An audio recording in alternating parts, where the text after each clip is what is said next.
This is Texas News Now, sponsored by Germania Insurance.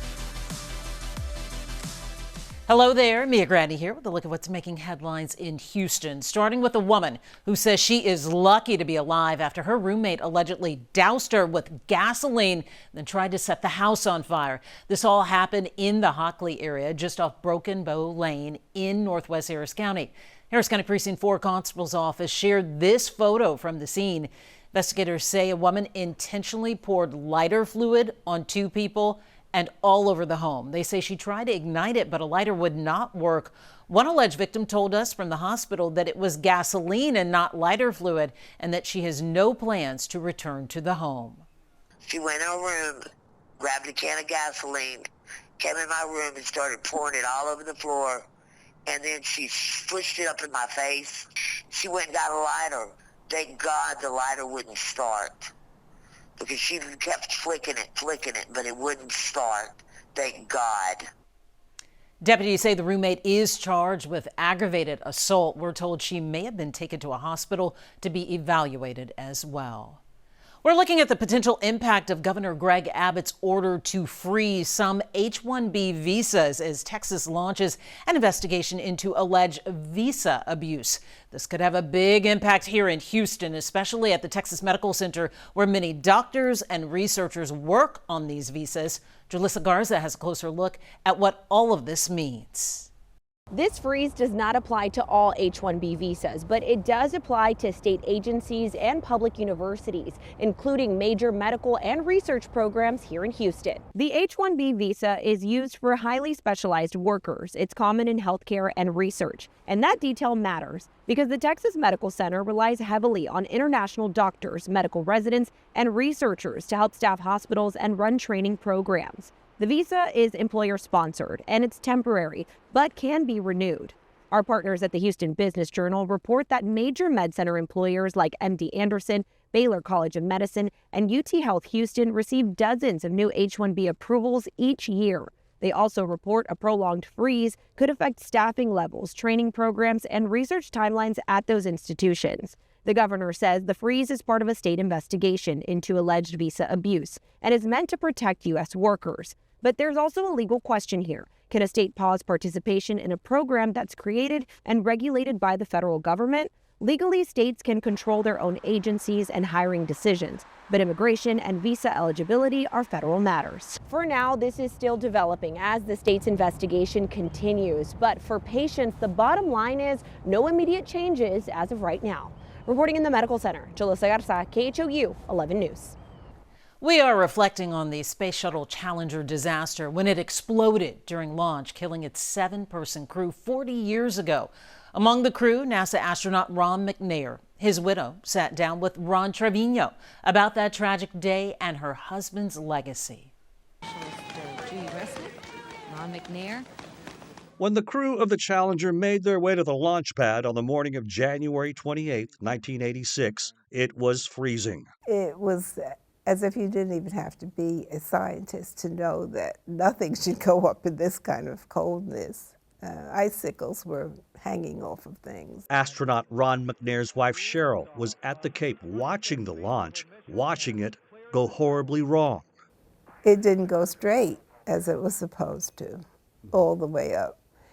And we all just kind of looked at each other and what's happening. The worst had happened, taking the lives of the entire crew. Beyond devastating. Mm-hmm. Yeah. Yeah. It was nothing like what you ever imagined. I never imagined being a single parent, raising children, 2 young children. One was 18 months old. And the loss of her husband, an astronaut with a PhD from MIT. He also had a black belt in karate, the second African-American to fly in space, and the first to play the saxophone up there. Tell us more about Ron McNair, the man. What was he like? Oh, very vivacious, very wanted to see and learn about everything. Cheryl McNair would take the tragedy and try to use it for something positive as a founding family director of the Challenger Center, which strives to inspire the next generation of explorers and innovators. A few years ago, McNair lost her El Lago home to a fire. No one was hurt, but she lost a lot of family photos, some of her husband's medals, things you can't replace. But she would rebuild and continues to keep the Challenger's legacy alive as best she can. So when Houston looks back at the Challenger tragedy and the Challenger 7 and Ron McNair, what should they think of? What should be the inspiration for Houstonians? I think it should be to continue to do your best. Words to heed as Houston remembers a mission and crew that will forever live in the city's heart. Ron Trevino, KHOU 11 News. Getting around Houston just got easier. Metro is rolling out a new fare system called Ride Metro, making it easier to pay and manage your trips. Customers can now tap or scan using a fare card, credit or debit card, or mobile wallet like Apple Pay or Google Pay.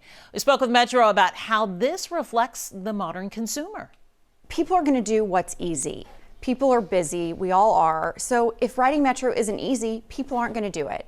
So you meet someone who says, that park and ride, that would be really easy to get me downtown, but once I'm downtown, how am I going to get to my lunch meeting across downtown? How am I going to get to another meeting I have in the afternoon? I'm just stuck. So we're finding solutions for things like that today.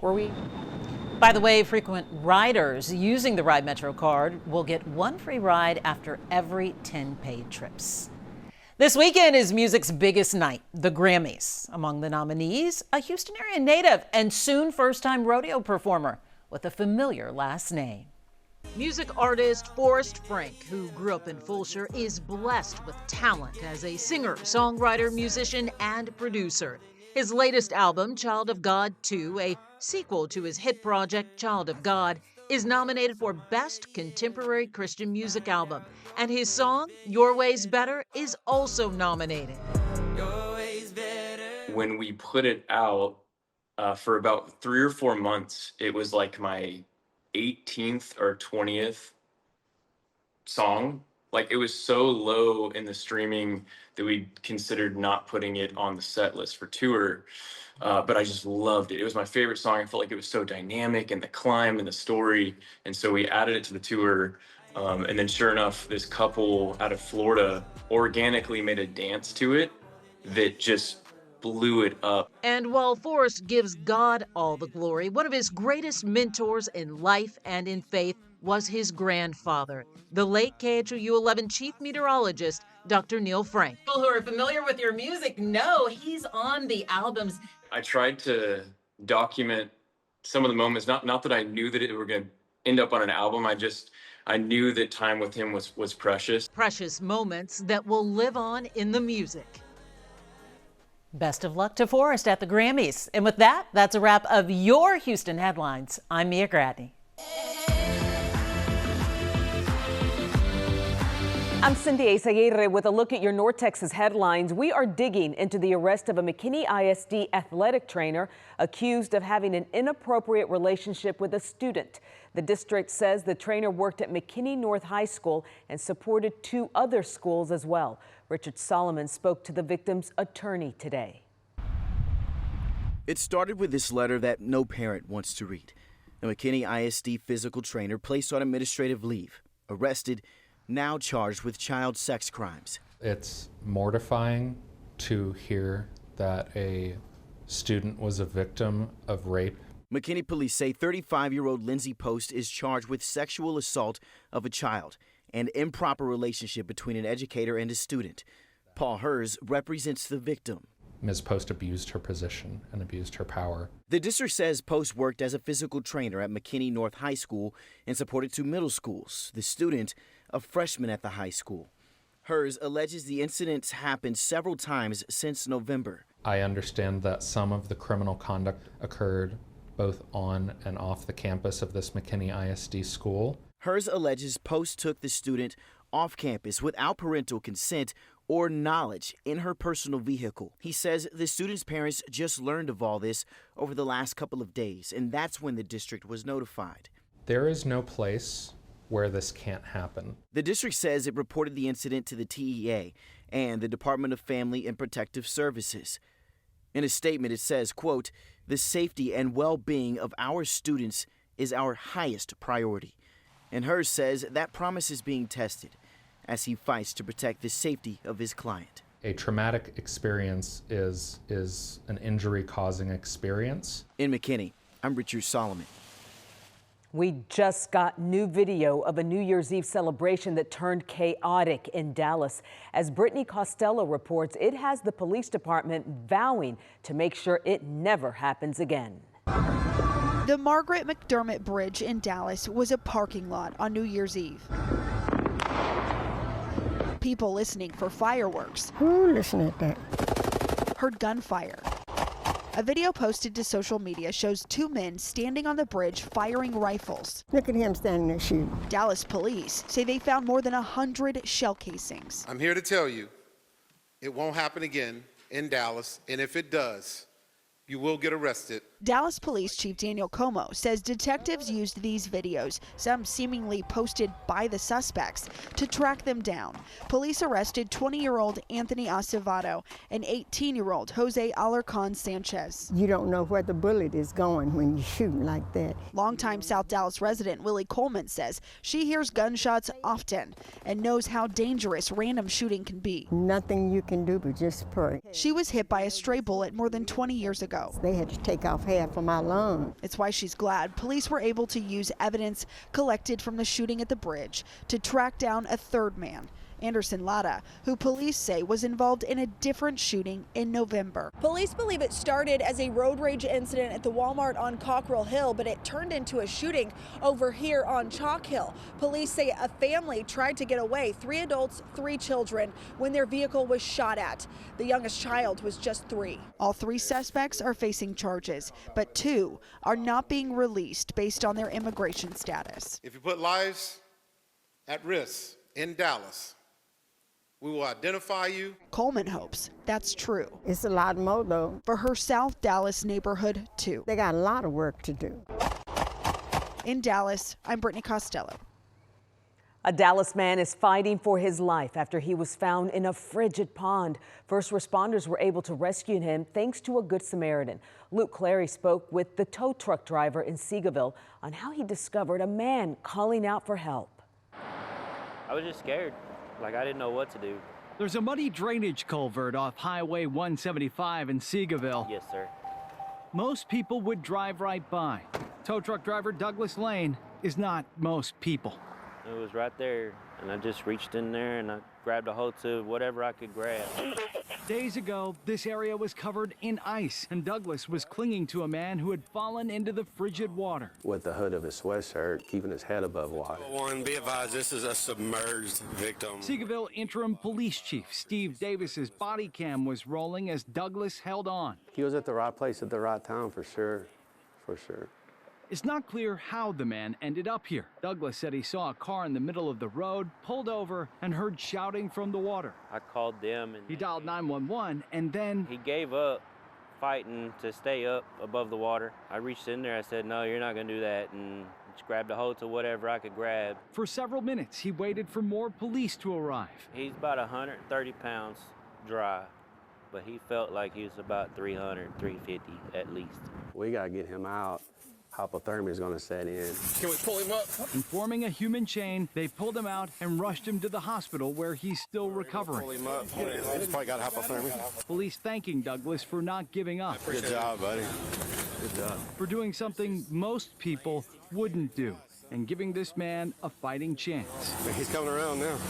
Doug's actions, in my mind, saved this gentleman's life. Yeah, I wasn't trying to get any kind of extra credit for it. I'm just doing what I know best, and that's helping others. In Seagoville, I'm Luke Clary. So grateful for this Good Samaritan, and we pray that that man pulls through. Well, all week long, parents have been anxiously awaiting those school closure announcements. Dia Wall takes us to one district that made the call to close for the 4th day overnight. Monitoring the roads this week is a round-the-clock job. We actually had someone in the district that went out and drove starting about 1:30. Mansfield ISD was set to open this Thursday, but this is what the district's bus barn looked like. When I got the call at 3:05, things had actually refrozen and things were very, very slick. Just after 5 a.m., parents and employees' inboxes read, "Urgent closure update. We are unable to get our buses safely out of the transportation facility. Yeah, not the best feeling. I'm a mom of 4. I know what that's like to receive that on that end. Not the best feeling, but we were all really confident that it was coming from a place of safety and love for our community and our families. Duncanville ISD did go back to school today, but Angela Robinson tells WFAA her son's bus got stuck on the way. I said, "What do you mean you're stuck?" She said, we are stuck on ice, trying to go up a hill. There's 2 cars in front of us that are also stuck. What was that like initial feeling when you don't see his location changing and then he tells you they're stuck? Yeah, of course, panic shock, like just making sure that, they were not in a wreck was my biggest thing. Like no one had rear-ended them or, they're just spinning out of control. But no communication was given from the district that the school buses were even going to arrive late. We reached out to Duncanville ISD, but we haven't heard back. Angela would have preferred a delayed start or another day closed. It's better safe than sorry because it could have been a lot worse than just them getting stuck. Mansfield ISD spent the day out surveying campuses in hopes they can open schools again on Friday. My message for the parents is please be patient with us. We really are trying to make sure that our kids can get here safely, our student drivers can drive safely, and our employees can get to work safely, right? So we're doing the very best that we can. In Mansfield, I'm Dia Wall. And those are your headlines from North Texas.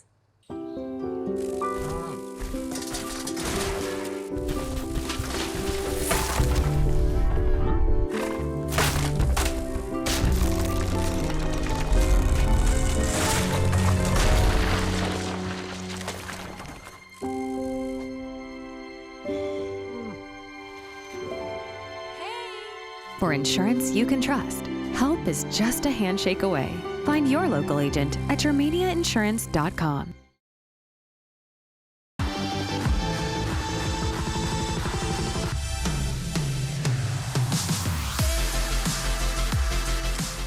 I'm KV Chief Meteorologist Hunter Williams here with a look at our Texas forecast as we head into the weekend. I know we've been slowly but steadily trending warmer for many areas, but another cold front moved through during the day on Thursday. So behind that, our temperatures are dropping again as we head into the weekend. Now, to be clear, this is not a repeat of the same Arctic front that we had a few days ago. And here's the good news, no ice or freezing rain or sleet component to this system, but it is definitely going to get cooler. For example, take a look at these DFW area highs. Friday back down to the 40s. Saturday may even stay at or below freezing for many parts of North Texas. Then Sunday, temperatures will start to rebound. Likewise, you go into Austin, 50s Friday, another push of cold air, only 40s on Saturday. Even the Houston area will only top out in the 40s on Saturday. So if you're making weekend plans, Saturday especially is looking like a chilly day.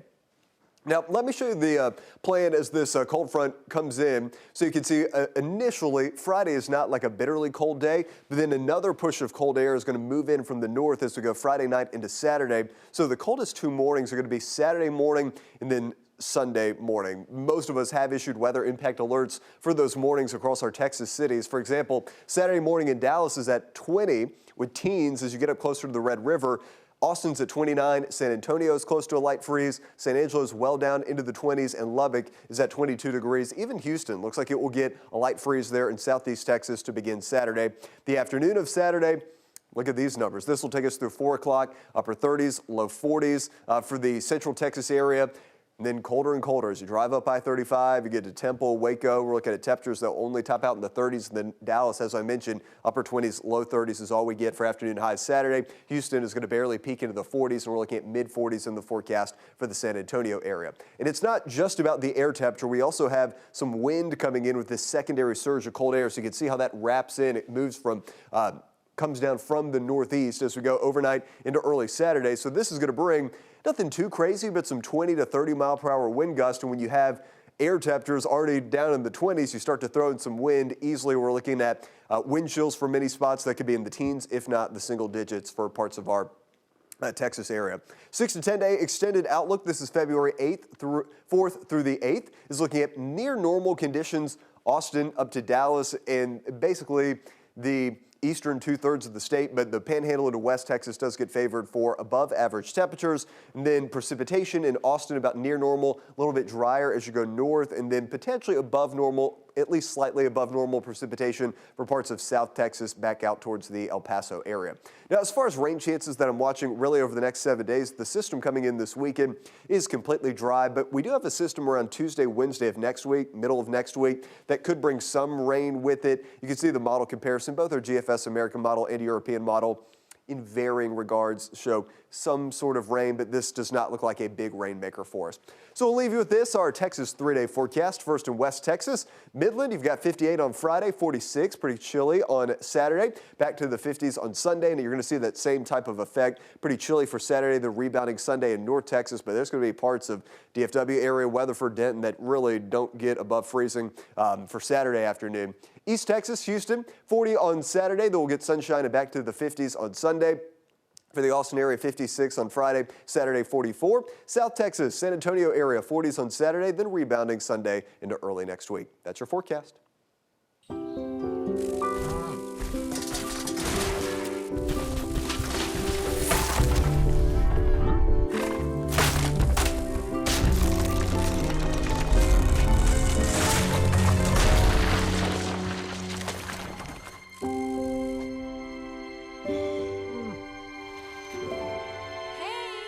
For insurance you can trust, help is just a handshake away. Find your local agent at germaniainsurance.com.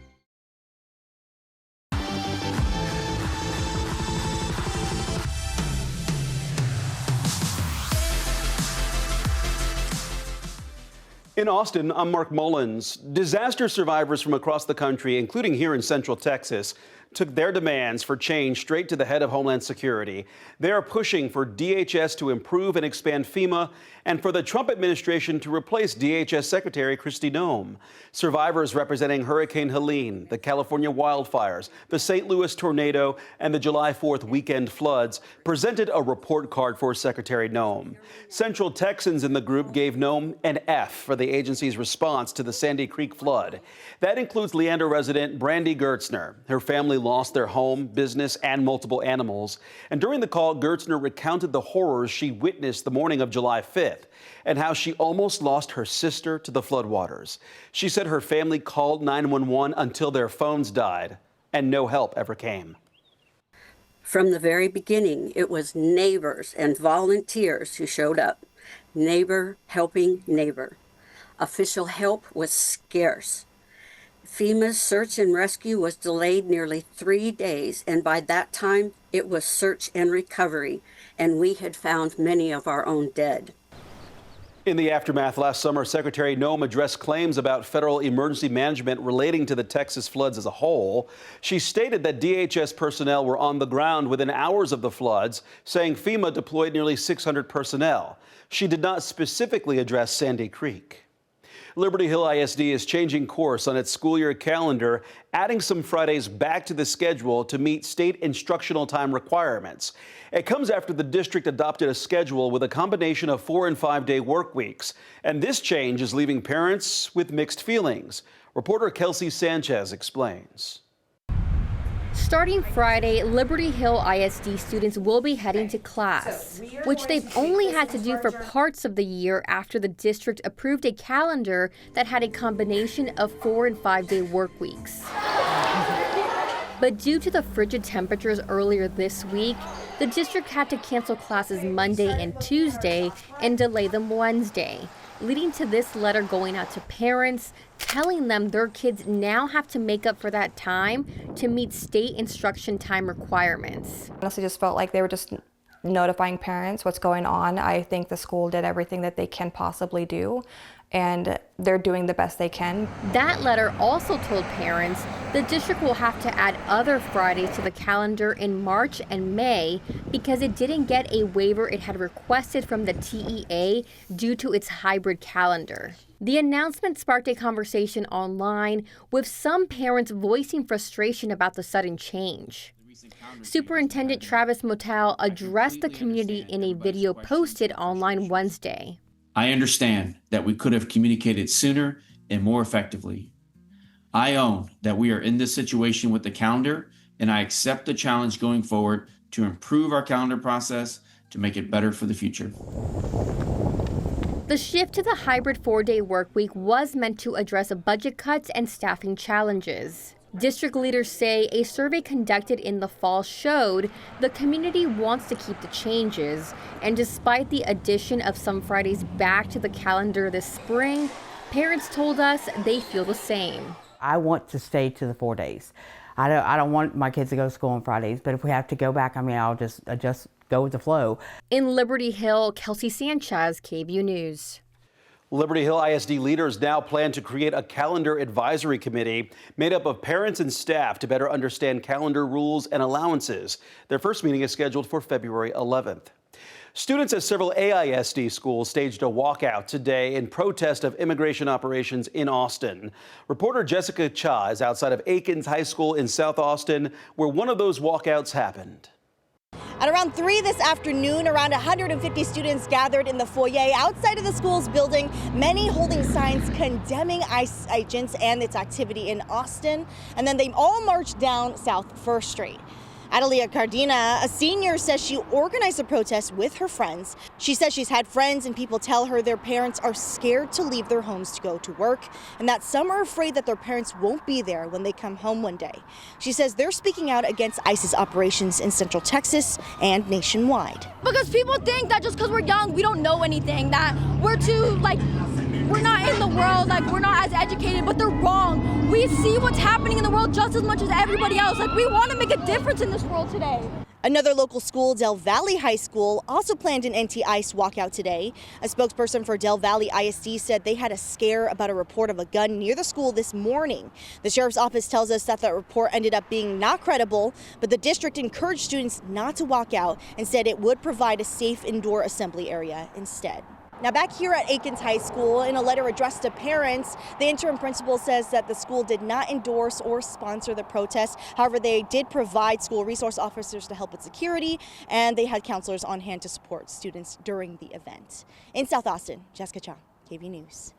One of the biggest hurdles for new development in Williamson County is water. Reporter Daniel Perot tells us about a project in the works in Georgetown that just got federal funding to help address water needs. In the coming years, Williamson County's population is expected to double, but County Judge Stephen Snell says the current infrastructure can't keep up with all the expected new homes and businesses. It's critical that we all work together to build the infrastructure we need for the growth that's coming. For a fast-growing area, water is critical. But we've got a limited amount of water, surface water, a limited amount of underground water. If there's not enough water to meet demand, we can't build houses. We can't get businesses open, which means that, we can't do economic development. On Thursday, the city of Georgetown and Congressman John Carter announced $3.5 million in federal funding for a major $10 million total project to connect 2 water towers and add more water lines along County Road 255. And this line is going to help provide water service to about 25,000 customers in our water service territory. The 30-inch diameter, 3-mile water line will connect to the Daniels Mountain Water Storage Tank on County Road 255 and then down County Road 289 to Ronald Reagan Boulevard to tie into an existing 30-inch water line. This investment accelerates the timeline and allows the project to move forward sooner, and that's what we want to do. We want to get it started. This area is already under construction as part of a $21 million, 3-mile-long project to create a new 2-lane road alongside the existing one. That project's expected to be completed by this summer. The city says plans for this County Road 255 waterline project are currently at 30% design, and it will set aside city funding for this in fiscal year 2028. In Georgetown, Daniel Perot, KVUE News. Austin police say a person could face criminal charges for leaving animals out in the cold in North Austin this week. It comes after an APD officer found these 8 kittens on a sidewalk Monday night. They were caged and didn't have any food or water. The kittens were rescued and taken to a shelter for treatment. Animal cruelty officers say they've identified a suspect, and that person could face up to 8 charges of animal abandonment. So those type of charges we take very serious, and for an animal to die or be subject to those cruel and unusual punishments, it's unwarranted, it's unjustified. Austin Animal Services is caring for these kittens now, and because they're part of an active investigation, they are not available for adoption yet. Well, those are the headlines in Austin. I'm Mark Mullins. I'm Bailey Bates. Here are your headlines from Central Texas. Vital community resources are facing significant challenges this week after Central Texas was hit by harsh winter weather. The weather conditions didn't just freeze roads, they also slowed down critical support services that many people rely on, including food pantries. Our Adrian Carbajal has this story. Shepherd's Heart Food Pantry was forced to cancel multiple food distributions this week as winter weather made roads too dangerous to travel. For many families, those cancellations mean empty cupboards and nowhere else to turn.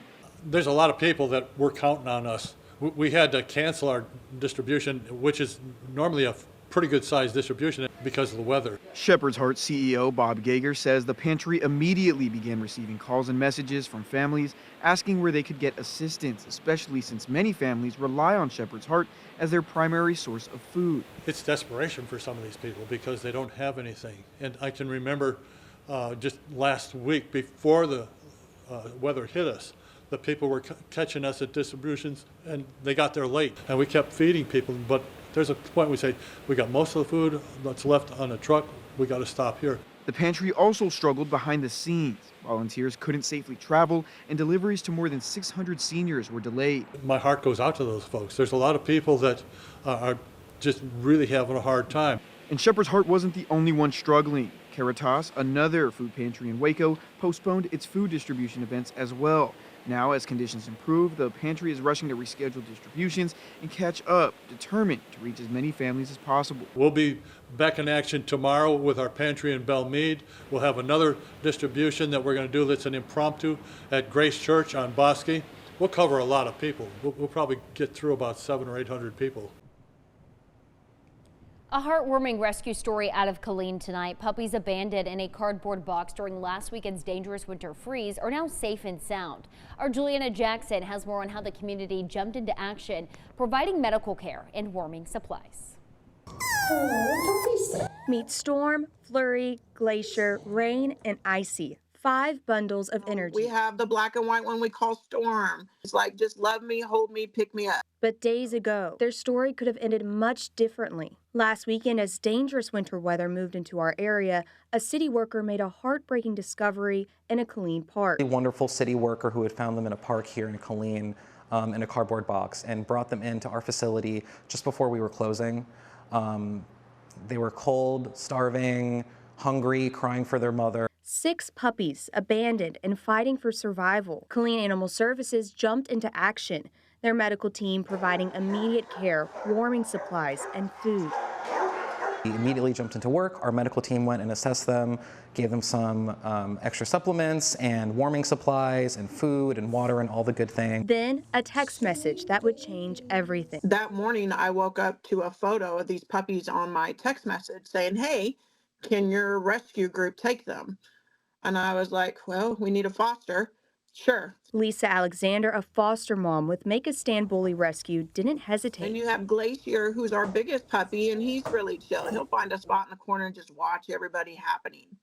Rain is the most unique looking, I think, out of the litter. And he's a busybody. He's into everything. The Killeen Animal Center has so many cats, dogs, and puppies, just like Marie here, ready to find their forever home. With such a dangerous weather event happening, especially the freeze this weekend, it's imperative, and honestly, it's a city ordinance to make sure that animals are well taken care of, given shelter, food, and water in a warm and comfortable place. Juliana Jackson, 6 News. Who could dump those puppies? If you're interested in adopting, they are still in their foster families, but they should be available for adoption in a couple of weeks. Those are your headlines from Central Texas. I'm Mike Gillespie in Corpus Christi, and here's a look at some of what's happening in South Texas. It has been nearly a week since a shooting here injured 3 Corpus Christi police officers. Now, police say that suspect Ricardo Rojas fired at officers from the back of a patrol car even after being searched. That has a lot of folks asking questions. CCPD Chief Mike Markle spoke with our Natalia Osuna, explaining the incident and the tough decisions that his officers face. New details coming out on an officer-involved shooting on Agnes Street, leaving 2 officers in the hospital.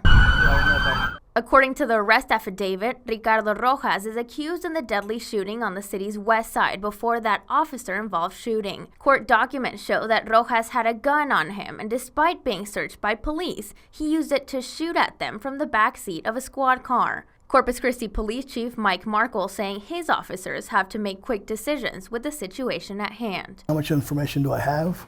How far do it go with this stop as I investigate further? What is, typically the protocol? I mean, why was he not handcuffed in that moment? He wasn't, because that's a decision they made. That's a decision they made based on what they had at the time.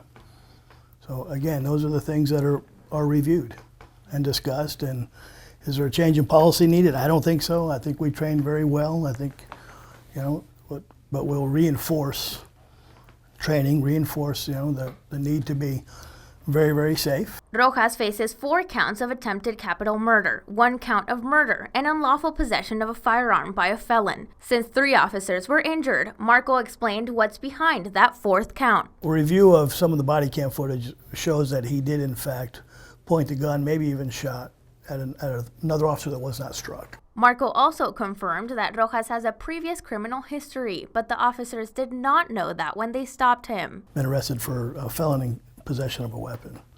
I think he was on probation for that. So, but I believe there's some more criminal history before that. Chief Markle says he's grateful for the community that's rallied around Officer Alexandria Castro Cano, who is still hospitalized and recovering with a long road ahead. It was a catastrophic injury, so she's doing well. She's a very strong young lady. She has a great family and a great support system. So she's doing exceptionally well, in my opinion. Natalia Osuna, 3 News. Well, Congressman Vicente Gonzalez is urging the federal government to help pay for the Coastal Bend's next major water project. He says the price tag is just too much for local taxpayers alone. Now, he made that push at the port of Corpus Christi, where water security and economic growth were front and center. Our Michael Gibson has that story. I'm open to take any questions. Standing before business and port leaders, Congressman Vicente Gonzalez framed the Coastal Bend's water problem as more than a local issue, calling it a federal responsibility. With desalination projects carrying price tags topping $1 billion, Gonzalez says the region cannot afford to go it alone. I think the federal government has a responsibility to step in and help the people of Corpus Christi and Nueces County, because it's a huge burden when you're talking about a project that's cost over $1 billion. Gonzalez says Washington can't act until local leaders speak with one voice, agreeing on the safest and most cost-effective option for the region's future water supply. Bring that plan to us so we can start talking to appropriators and say this is not only an issue for Texas and the Coastal Bend, but it's a national security issue for the country. Port officials say federal policy plays a direct role in what happens along the ship channel. The reality is that much of what goes on here is impacted with what goes on in Washington. The congressman also highlighted workforce concerns, pointing to legislation aimed at helping employers keep longtime undocumented workers. Del Mar College President Dr. Mark Escamilla says training our next generation of workers is essential for the region's economic stability.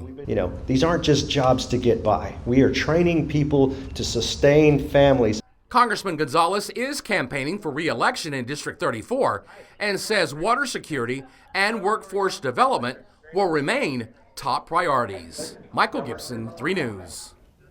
All right, that is a quick look at some of what's happening here in South Texas.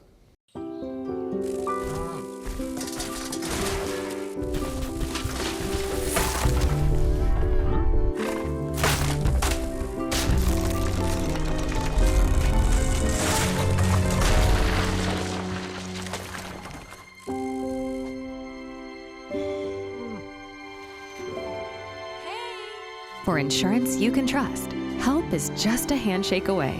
Find your local agent at yourmediainsurance.com.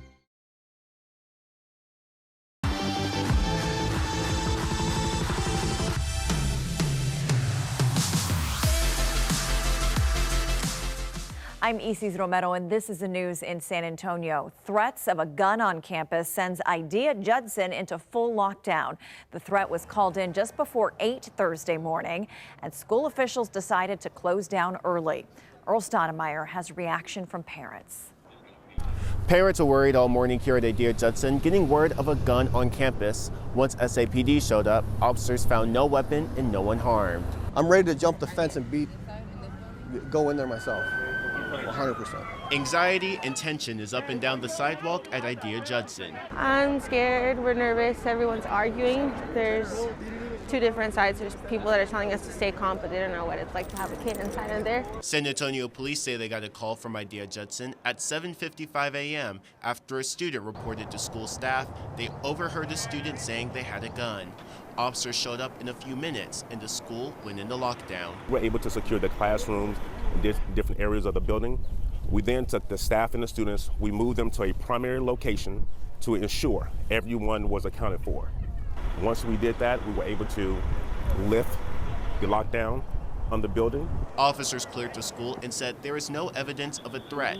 Police, however, did detain one person for questioning. This emergency led to Idea Judson closing early for the day and parents still looking for answers. After I dropped off my son, they sent a message that the lockdown had already started. So they let us bring in our kids knowing of the whole situation that was happening. At this moment, no one has been charged in this situation. At Idea Judson, Earl Stoudemire, KENS 5. Concerns about ramped up ICE activity nationwide has sparked local advocates to call for a protest. That protest is scheduled in downtown San Antonio on Friday. This comes after hundreds of protesters demanded the release of migrants outside an ICE detention center in Dilley. At one point, law enforcement clashed with demonstrators, leading to arrests. Reporter Zach Briggs has more. Some of the people who spoke today were in Dilley yesterday for the protest outside the migrant detention center. That's where DPS troopers eventually deployed pepper balls into the crowd. We also heard from a San Antonio business owner who plans to shut down shop tomorrow so she can take part in an anti-ICE demonstration here at Travis Park. ICE out! Shut it down! While there are people that are afraid, we are still resolved to fight back. Jessica Solis was among the hundreds of Texans in Dilley protesting ICE and what she called horrific conditions at the migrant detention center. That's where Congressman Joaquin Castro was able to meet with 5-year-old Liam Ramos and his father, who've been in ICE custody for more than a week after being taken in Minnesota. That peaceful protest was met with tear gas and arrests. Shame.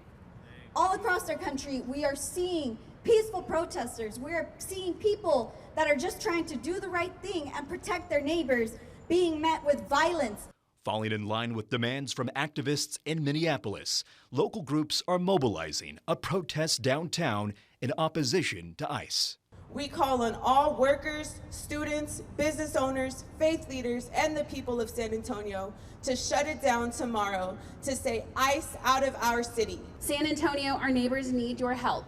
Elizabeth Eichhorn runs a wine shop in town and plans on closing up tomorrow to march alongside other business owners and community members, speaking up against this country's immigration system. I looked back at to why I began Copper Rose.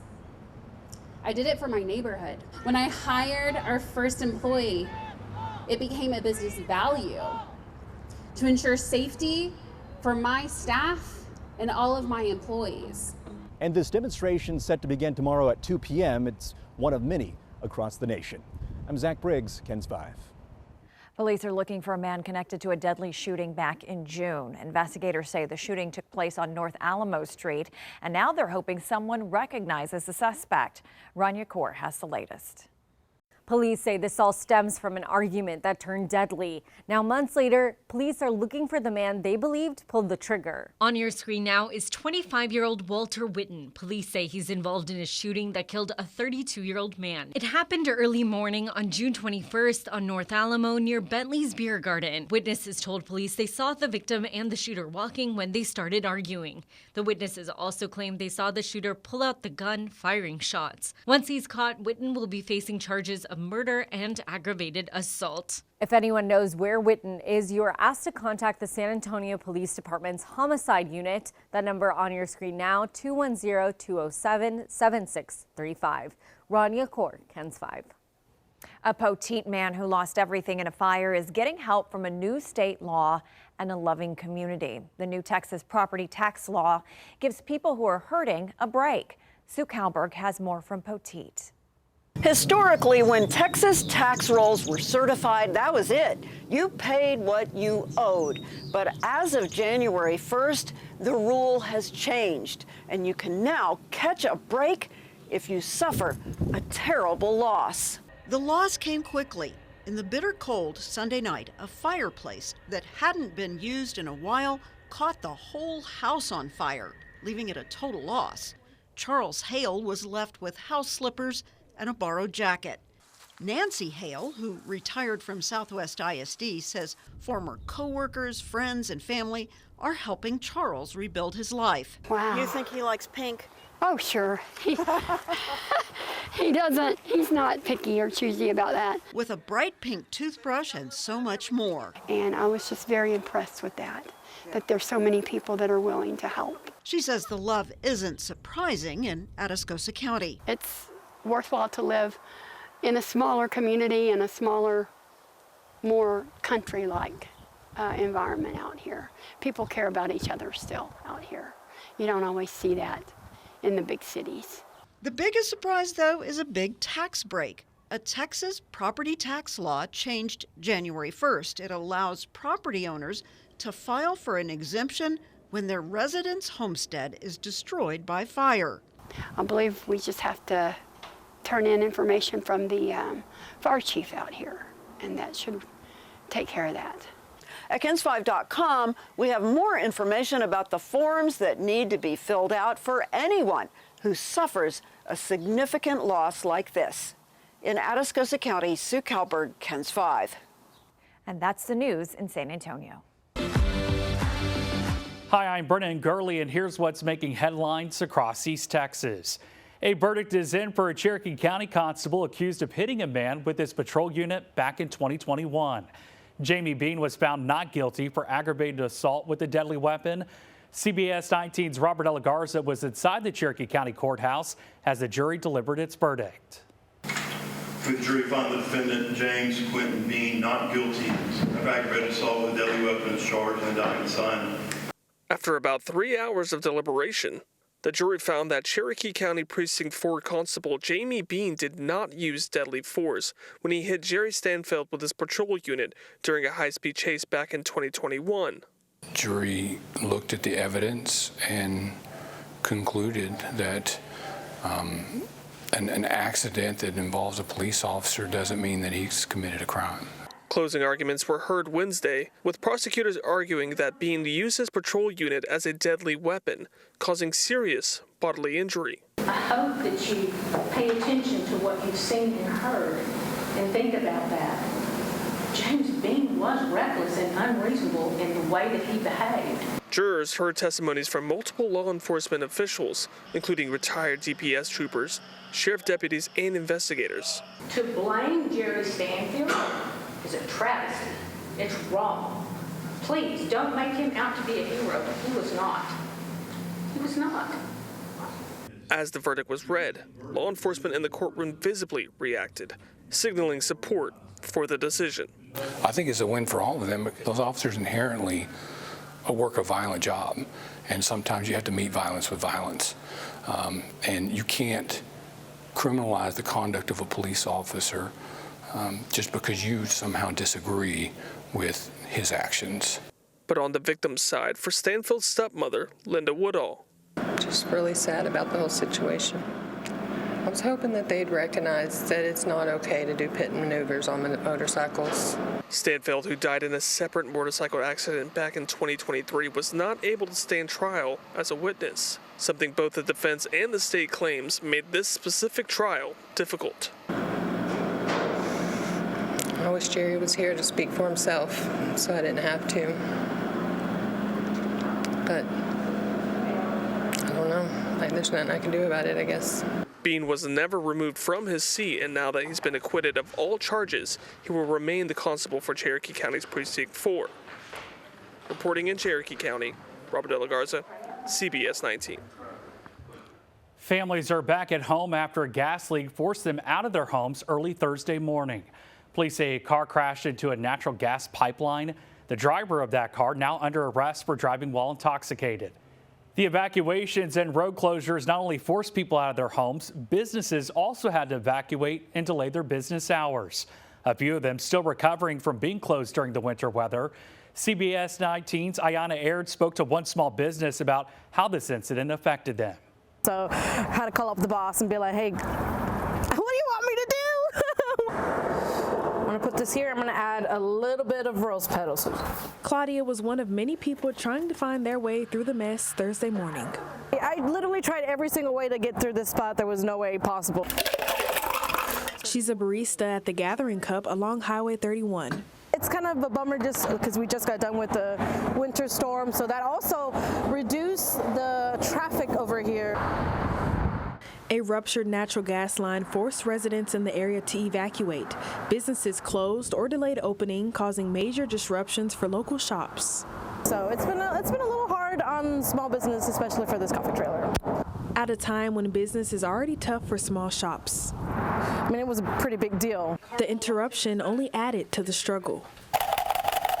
I've been seeing this past couple of month or so, a bunch of local big franchises and small local business shutting down. So a little bit hesitant and worried like who's going to be next. Now business owners are hoping the community will show up and continue to support local. So we're hoping that the community comes together. Officials say crews worked quickly to resolve the issue and the area slowly returned back to normal.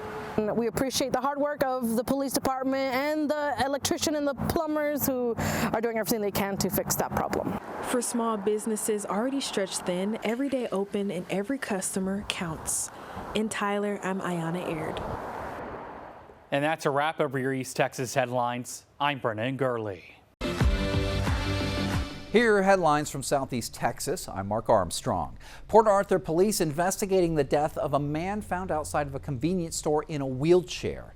He was discovered by a resident around 7 Tuesday morning when it was freezing out. Temperatures, they had dipped down into the low 20s. Now, the man who discovered him said that the victim there was only wearing a hospital gown with a coat and blankets wrapped around his legs. He also said that he found a KFC drink frozen next to that man. Now, when 12 News visited the scene Tuesday, we found his wheelchair still there next to the dumpster at the corner of Turtle Creek Drive and 9th Avenue in Port Arthur. Police Chief Timothy Duraso says investigators do not suspect foul play, but detectives, they are working to find out why that man was outside in the freezing weather. Judge Joseph Guillory II, he's ordered an autopsy.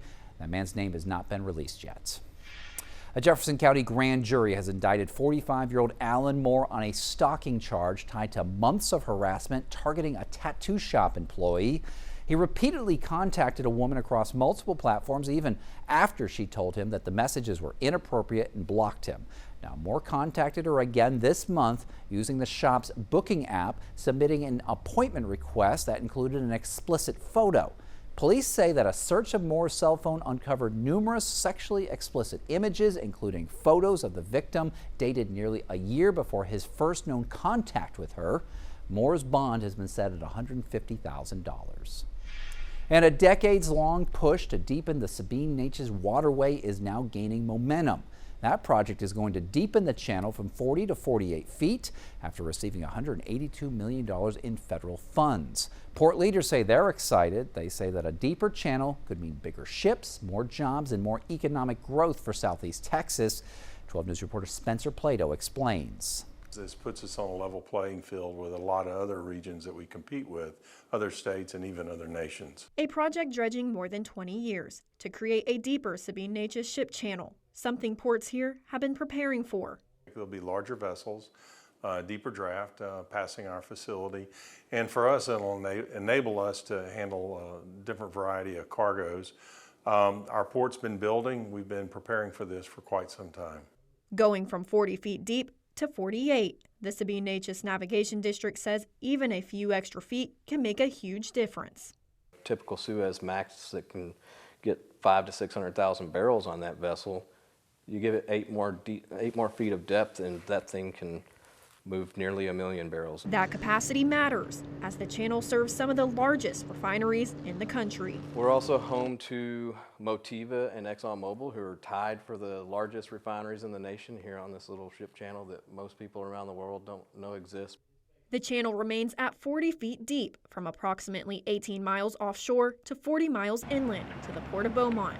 Despite its size, the Sabine Neches Navigation District COO Matt Kaufman says the waterway is ready to compete. Right now we're the shallowest deep draft channel on the Gulf Coast, and even at that being the third largest, so you can imagine the opportunities that come whenever we start being as competitive as our neighbors up and down the Gulf Coast. Larry Kelly with the Port of Port Arthur says this has a number of benefits, supporting jobs and economic activity for Southeast Texas. And this is about maintaining that capability, expanding that capability, and allowing our community, whether what part of it is industry or not, to be able to grow here in Southeast Texas. Reporting the Sabine Navigation District, it expects the first 4 feet to be dredged by 2028, with the remaining work finished in 2029. Well, in Power City news, the Texas Commission on Environmental Quality has issued fines against 2 Southeast Texas companies for air quality violations. We're talking about chemical plants here.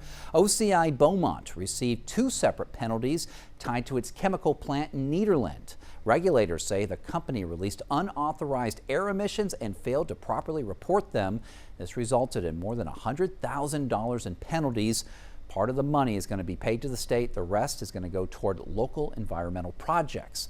Then the TCEQ says Indorama in Port Neches also failed to report emissions and released tens of thousands of pounds of pollution during flaring incidents in 2022 and 2023. Those cases resulted in more than $43,000 in fines, with some funds paid to the state and others going toward cleanup operations across Texas. And those were the headlines from Southeast Texas. Texas News Now is sponsored by Germania Insurance.